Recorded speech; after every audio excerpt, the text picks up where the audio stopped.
Hi, in this video I will give an overview of the data logging and monitoring application I have made with the LabVIEW. I will show the LabVIEW code which is behind the application and go through the LabVIEW code in details. So let's open the LabVIEW code. In this application I have used a LabVIEW project, so then I just open the LabVIEW project file, which I have here. So you see here I made a structure folder called main, where I have the main application. So just double click on this one, and here you see the main application for this data logging and monitoring application.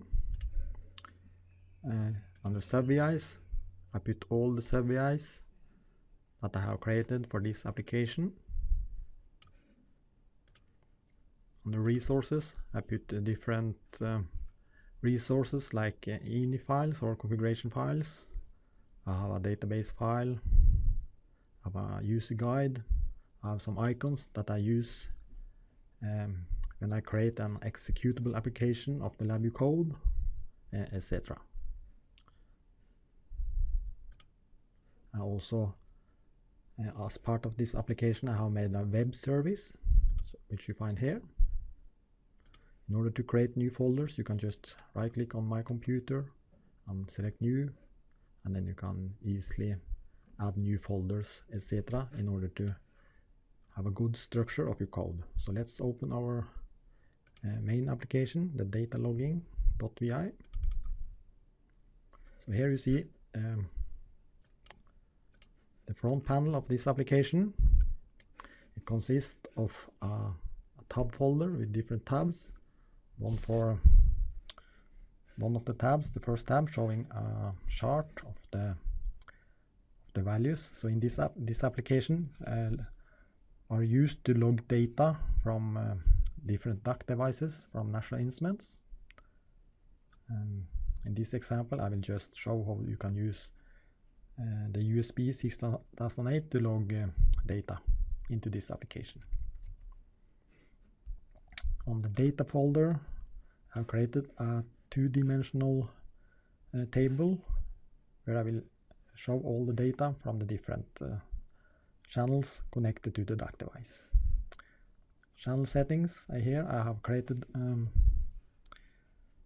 different input fields for the device. Here you have device type, device name, etc. And here you have information or settings about the different channels. So in this application you can have up till 32 channels, and then you can just browse through the channels clicking on these buttons. Then you have this logging tab where you have settings about the logging interval. You can use a low pass filter.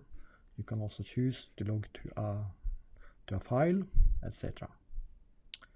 So when you have put all or set all the settings you want to keep, then you can save, click this save configuration data, and then all these settings will be saved in a configuration file.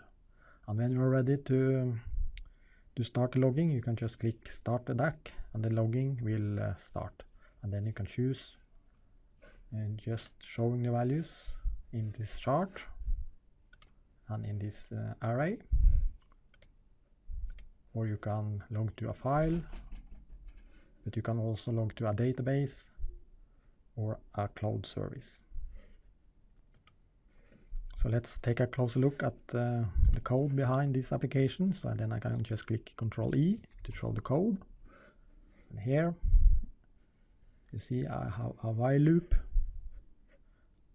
here at the top, and also have a while loop here at the bottom.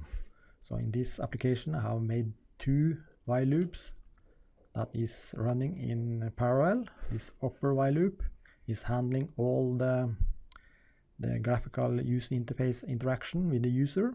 So when the user clicks on buttons, etc., this loop handle all this interaction. So we have here in the wait I have this event structure that handle all interaction with the users. in the lowest while loop. This while loop handles in parallel the data logging from the DAC device.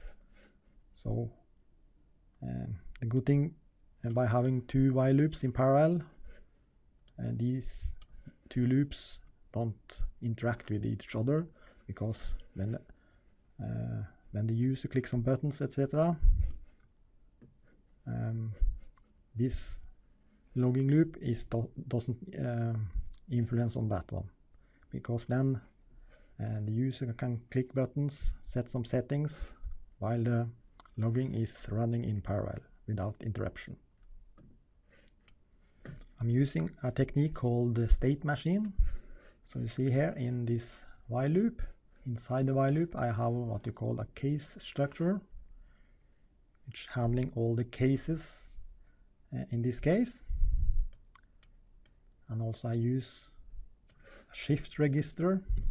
You can create shift registers on the while loop. Just right click on the border and select add shift register. So the way this state machine is working, first we have an initialize state. So when the program starts, the program goes into the while loop and select the proper case, in this case initialize, and then the contents of this state is executed. And then when all this has been executed, it goes to the next state, which is open configuration data, which you find here. So here I select or get all the configuration settings from the configuration file, which is stored on the hard drive. So let's open the configuration file. Just go to the file browser, and all the configuration is stored in this configuration file. So let's just open it. So here the information about the device is stored here. The information about the logging is stored here. Here are also information about the database and the different channels. So you can have up till 32 channels. So you start on channel 0, 1, 2 up till 31. And then you can store here the measurement name, if the channel is active, physical channel, and the minimum voltage and maximum voltage of the different channels, and also the engineering unit used, in this case Celsius, etc. So you can set up till 32 channels. So this is where I get all the settings from the file. Next I set some measurement names. In this case I update the information here based on the name of the different channels. I update the measurement name from the file. This information is stored in the file, but you can also change it here in the channel settings here. In addition, the column headers are also including the temperature, the measurement name and the units, like this. So that's what happened in this case. So as you see in this case, I've used a for loop. So since we can have multiple channels, then you need to go into a for loop for each channel and do this coding. Here I've used a variable, a local variable. Here I've used what we called a cluster, which you find here in the cluster palette. Here this is what we call a property node. So each control or indicator on the front panel can have one or more property nodes. You create a property node by just clicking on the control and then right click and create property node, and then you can select the properties that is available for the different controls and indicators, like this. Then I can, in this case, just select key focus, and then I can put it wherever I like within my code. Here I have used different, so if I click Ctrl H, you can see different functions, built-in functions I have used. In this case, I just convert the number to a decimal string. Here I have used a constant concatenate string in order to build a total string based on these substrings. Also use it here. Here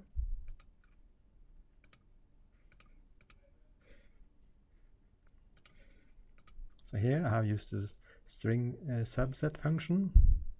So I just, in this case, since there are limited space on the front panel here, I just, if you choosing a long measurement name, I just show the first 11 characters on the front panel like this. So far I have used different loops. I used a for loop here, I used a case structure, and I have used while loops. All these things you find it in the structure palette. So here you have the for loop, the while loop, and the case structure. Next, when this code is finished, it goes to the wait case, or the wait event. And let's see what's happening there. So wait. Here I have used what we call a event structure. You find the event structure in the same place as the for loop, while loop, etc. So you find it here, event structure.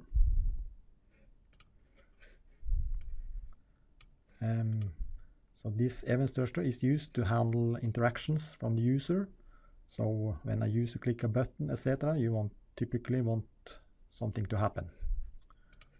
For instance, in this case, if the user click the save configuration data button, then I have created an event for that one. So when the user click this button, the code goes into this event structure, and then do the code which is inside here. In this case, I haven't put so much code inside here. Instead, I have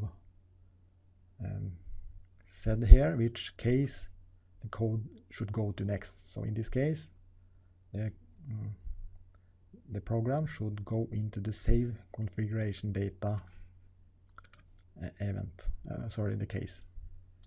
So it goes into this one, and here it's the opposite of opening all the settings from the file. In this case, I just, all the information that is stored here in the channel settings and the logging setting are then saved to a text file.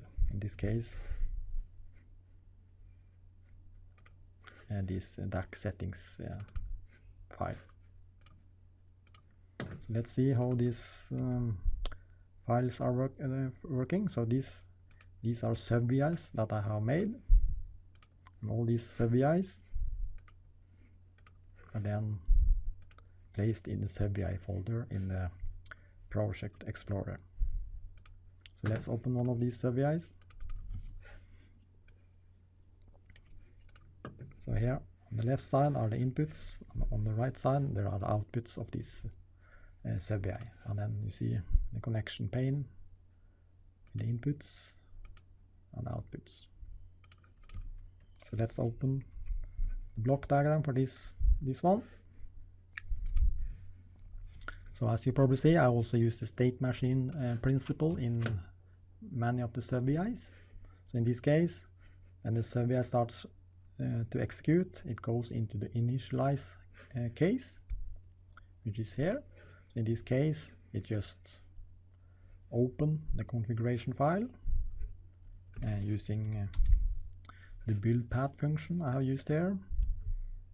I've used the application directory function in order to find the folder which is this application is located, and then I just select or write here in a string constant the name of the file, and then I just build a total path to the file using this build path function. And then I use the open config data function in order to open the file, and then when this is done, it goes to the next case, device configuration, which is here. So here I just, so the input to this file was this device settings, which is, this is what we call a structure, what we call cluster. So a cluster can contain different controls like this. Then using a cluster, then you just need one input to the sub-VI instead of, in this case, 1, 2, 3, 4 input. So you just collect different controls into one cluster like this, and then you can get information about the different controls within the cluster using this unbundle by name function.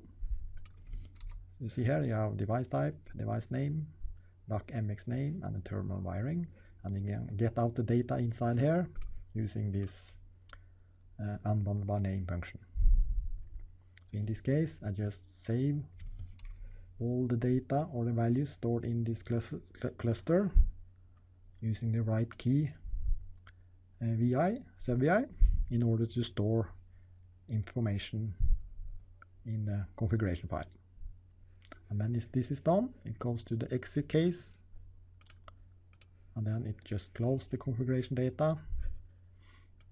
And then I see here I put this to true, which means the while loop is stop running and the sub-VI also stops running, and then it goes back to the main program and do the next part in the main program. And when it has saved all the information into the configuration file, it goes back to the wait case and just wait here until the user clicks a new button. So let's assume the user clicks a new button. In this case, assume the user clicking the start DAC button. Then it goes into this event structure and find the start DAC button event. You can easily create new event here. Just right click on the event structure and select add event case. And then you can easily add new events for the different controls on your front panel. In this case, when the user clicks the start DAC button, in this case I've used some property nodes. Then when the button,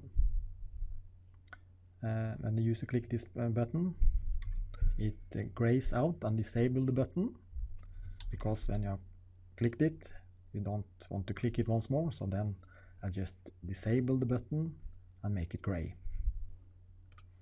And also the stop DAC button, I make sure this button is enabled and not gray, so you are able to stop the DAC or the logging whenever you like after you have started the logging. And then when I've done that, I go to a new case called the check device. So let's see what's happening inside that case, check device. Here, since you are going to log data from the DAC device, I just start by check if the device is working properly. So I just use this built-in function, which is using or performing a self-test on the DAC device, and check if the device is working properly and if it's connected properly. If that's okay, and this function gives no error, you see here I've connected arrow in and arrow out of this function. So if the arrow out gives no error, then it goes into this no error case. You can see I've connected the arrow cluster. You see, if I open this, it is an arrow cluster, and if this arrow cluster contains no error, it goes into the no error case, and I can connect the cluster directly to this question mark on the case, or the case selector on the case structure like this. And then if there are no error, it goes to initialize duck case, which you find here. But if there are some error, it just do nothing and go back to wait, and it pops up some error message. But assume there are no error, and then we want to initialize the duck device. So here in this case, I have, based on the logging interval you set here on the front panel, I just use this multiplier in order to make sure the X scale or the time scale is correct or according to the proper logging interval. So you can also do this by right click on the chart component and select properties, and then you can set the properties here on scales and this multiplier. But since in this case you can change the logging interval at runtime, then we need to use a property node in order to change this information while the code is running. So I can just, in order to create that, I just right click on the chart, select create property node, and then I select the proper property node. So you find it here under Xscale. Next, based on the information, the device settings which you user enter here, I want to initialize the duck device and also the channel information. Then I have created a sub-VI called duck initialize. So let's open this sub-VI. So input to this sub-VI is the device settings and the channel settings, and also how error in and error out cluster. And then let's go to the block diagram for this one. So in this sub-VI, based on the device settings and the channel settings, and then I have used here, I can just right click on the cluster to create this unbundle by name function. And inside here I can select all the controls that are inside the cluster. Same here in the channel settings. I have but you see here in the channel setting, this is an array of clusters. You see you have this array here. You can create an array like this. You find the array. This is just an empty array, and then you can put whatever you like within this array. You can also put clusters or whatever. But since this is an array, I need to have a for loop, so I can go through all the elements within the array. So then inside the for loop I can use this unbundle function to get information about the controls within the cluster for each iteration in the for loop. In this case, I just used the duckmx create virtual channel in order to initialize the channels that I have set up in this channel cluster. and then I just set the minimum voltage and the maximum voltage and the physical channel name based on the information that the user is entering. So I'll set this information on using this built-in function. If the channel is not active, I just do nothing in the false case, in this case. So that's this function, just close it. Yeah, and if the initialize of the DAC device is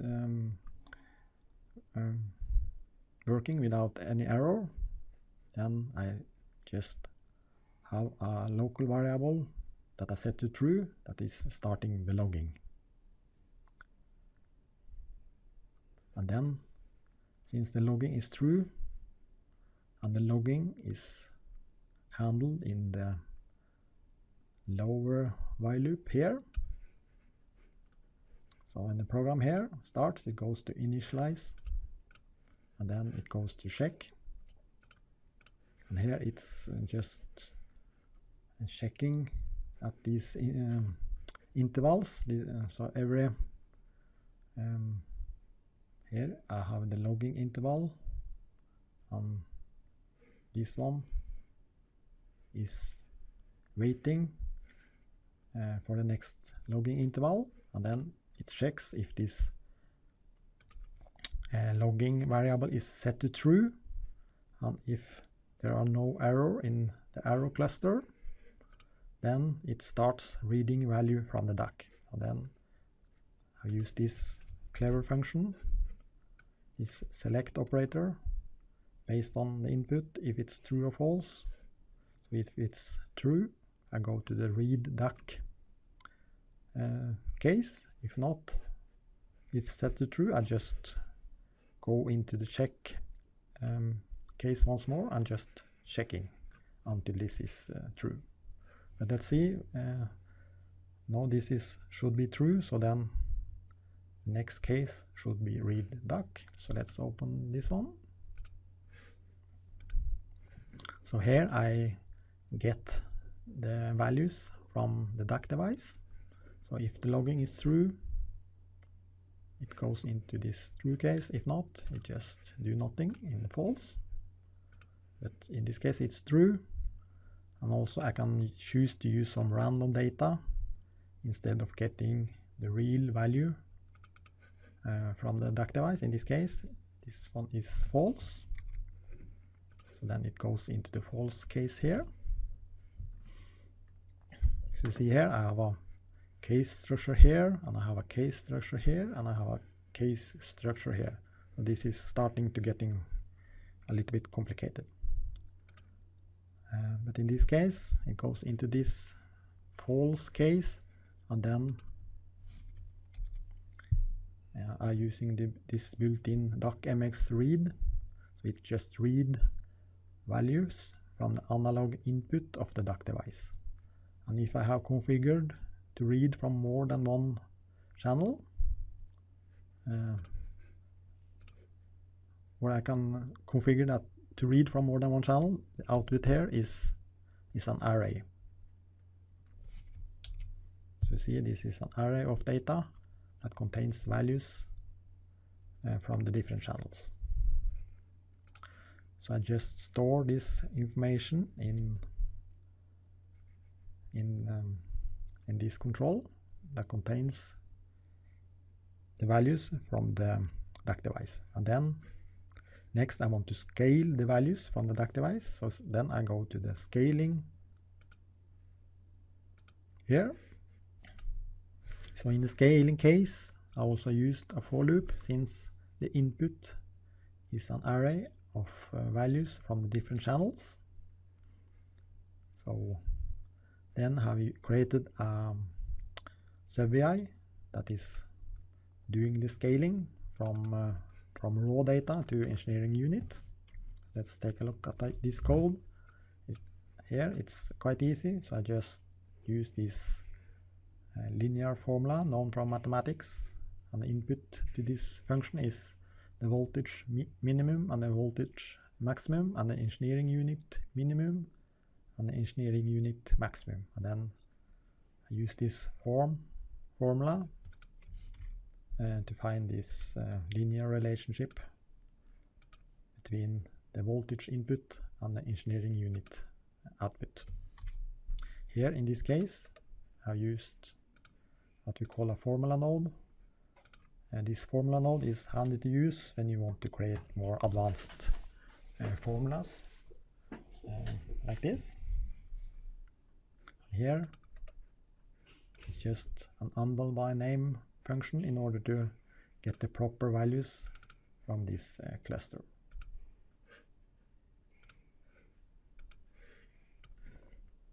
If you choose to use a low pass filter, which you can set on the front panel, use low pass filter if this is true,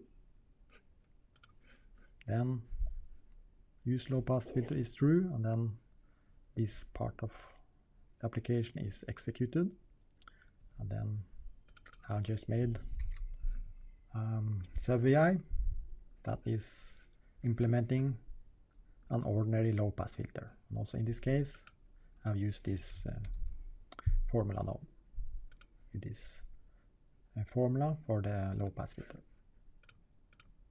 And then out here the scaled and the filtered signal is stored into a new array. And then next I go to the plotting case, which is here. So here I just plot the engineering unit values into this chart on the front panel. Next I go to the data list case. In this case I just update this two-dimensional array with the data from the DAC device. Here I have used some different built-in functions in LabVIEW. Here I have used the format date time string in order to set the date time for the values in this column.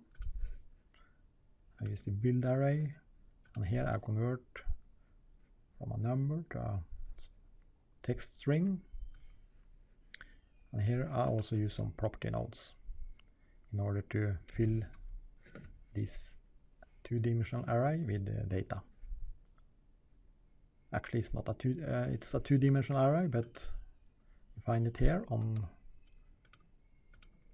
the front panel, and using the controls you find it here in the list table and tree sub palette. So it's a list box like this.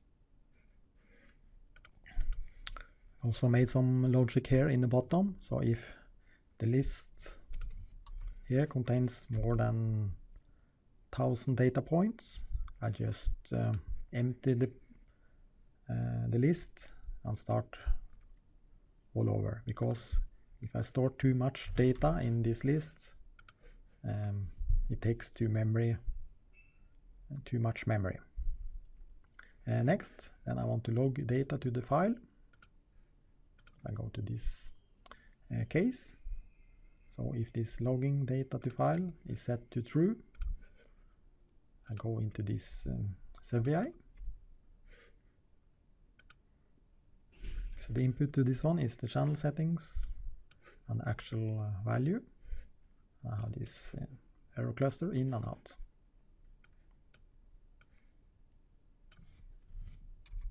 And then here I've used this this built-in write to measurement file function, which you find here. Just right click and file IO, and then you have this write to measurement file you find here. And then you can set a lot of information within this file, file name and properties, how this file should look like. You can set headers if you want a column with time series, etc. And then just do the settings here and click OK.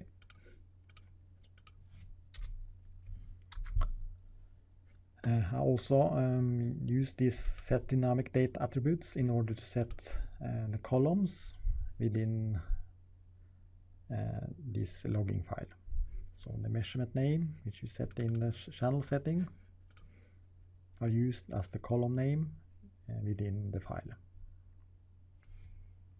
And since you can have multiple channels, this one is running inside a for loop. Next, when I have saved the information to a file, the data to a file, then next I want to log the data to the database. So assuming you have turned on this logging data to SQL Server database, then you can also save information to the SQL Server database. So if this logging is set to true and this database connection string with the server name, database name, username, password is correct, and then I have clicked connect in order to connect to the database. If everything here is true, then I start saving the data to the database, and then I have made a sub-VI for that. So let's open this sub-VI. So the input to this sub-VI is the connection to the database, which is just a ref num, and the channel settings, and then data itself. So let's open the block diagram. And since there can be multiple channels, this information goes into a for loop, and then I have used my own SQL toolkit in order to save data to the SQL Server. You can just, in order to use this toolkit, you can find the functions palette, and then you can go to SQL,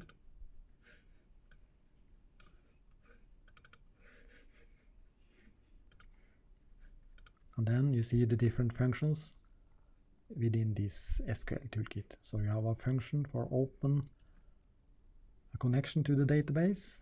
You have a function for inserting data to the database called SQL execute. So here you can insert statement or using store procedures, which I have used in this case. If you want to get data from the database, you can use the SQL select function. And when you're finished, you can use the SQL close function, like this. And this toolkit, you can download it for free from my webpage. So then I go through all the channels, and if the channels are active, then I just get the measurement name from the channel settings, and I get the values from this array, and then this is inputs to this format into string, and then I build up the string, query string that I insert into this SQL execute function. So it has a connection in, and this SQL query, which is the query that is executed on the SQL Server. So that's storing information to the database. Next, you can also store information into a cloud service, like this. I will not go into details here, but if you turn on this feature, then the information can be stored on this web service. And when you store information into this web service, you can later use either your web browser or an application called Data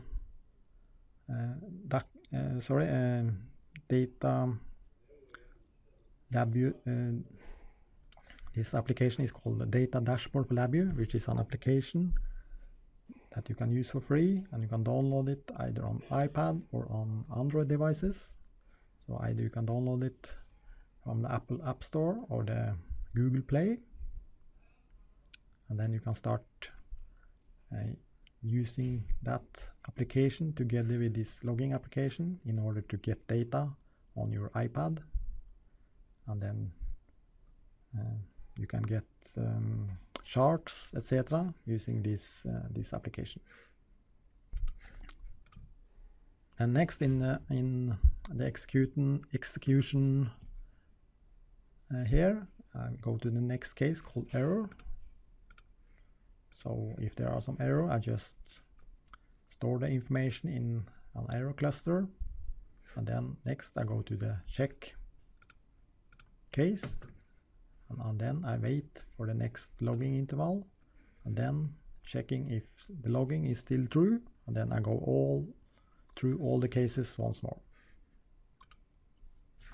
So I guess that's the basic implementation of this application. So you can create quite an advanced application using these basic features in LabVIEW. You have while loop, case structures, you have shift registers, you have sub-BIs, and you have local variables, and you have property nodes, etc.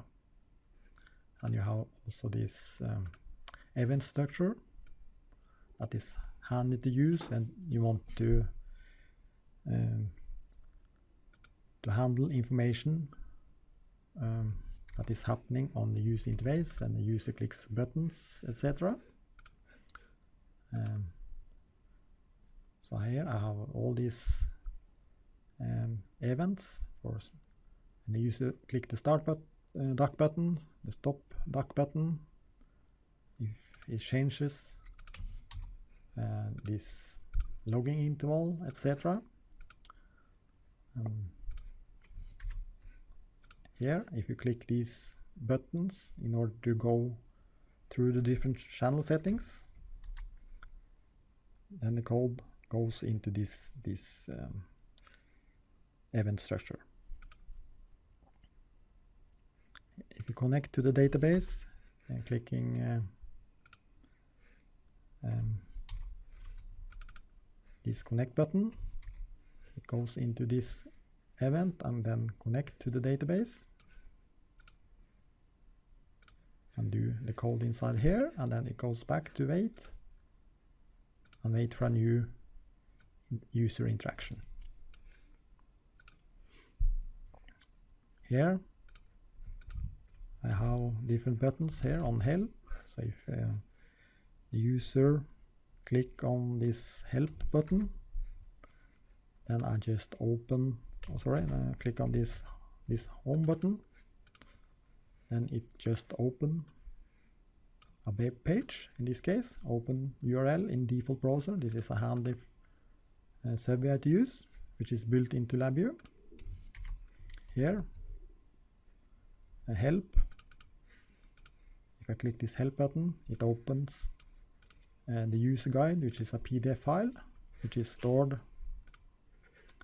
in the same location as the application, which you find here.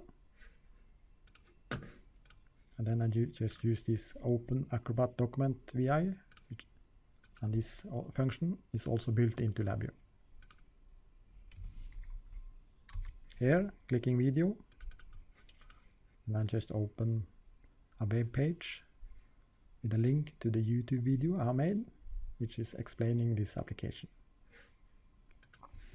So now when I have gone through the code in detail, let's start the application. So just clicking the run button, and the application is starting. Then I can go to the channel setting and set up the proper device settings. In this case, I just want to log a temperature value from my USB 6008 device, and then I set a unique name. Here I select the proper DuckMX name, and also set up the wiring. In this case I just used referential single-ended. I have this, in this case I'm just using channel number 1 or 0, analog input 0. I set a name, in this case temperature. I set up the voltage input, the minimum and the maximum, and the unit, and then in this case it should be scaled from 0 to 30 degrees Celsius. So when I set up all this, I can just click save in order to save it to this file here. So then next time I open this application, this information should be this application should get this information from the file, so I don't need to enter all this information once more or every time I open the application. Then when I'm setting the logging information, I want to, in this case, just for a demo, log every second. I just want to log to a file. I can log to a database file, as see here, and I click this show database settings. I just show one new folder in the tab folder here, and then I can click here, log data to SQL Server, and then I can set up the database connection, and I can connect to the database, and when it turns green, I'm connected to the database. And when I've done all these settings, I can just click Start DAC, and the values from the DAC device is starting to show in the plot here. So also I can scale it, the y-axis. I can, since this is just logging the room temperature using a temperature sensor, I can put it from 20 to 25 or something. This is in temperature Celsius. And I can see also data in this array. You see the latest value is always on the top here, and the historical data is stored here in this array. So when I finished logging, I can just click the Stop DAC button. So let's open this folder to see the information that is stored on the file. So I just locate the folder, and here you see, here is the measurement file, which is storing some information on top here in the header, and then the data points are stored here in these different columns. So here I have the time value on the x-axis, and here I have the temperature value in this column. I can also open my SQL Server. See here I have my database with the necessary tables, and then I just select all from measurement data, which is the table that all the values are stored. So I can just run this query, and then you see here the values are stored in the database like this. So basically that's the basic features in this data logging and monitoring application. Next, I want to show you how you can create an executable file, or even make a setup package for this application. So then here under build specification, you can, if you right click here, you have different options. You can make an executable application, you can make an install package, etc. You can also make a zip file if you want to distribute the source code to other users.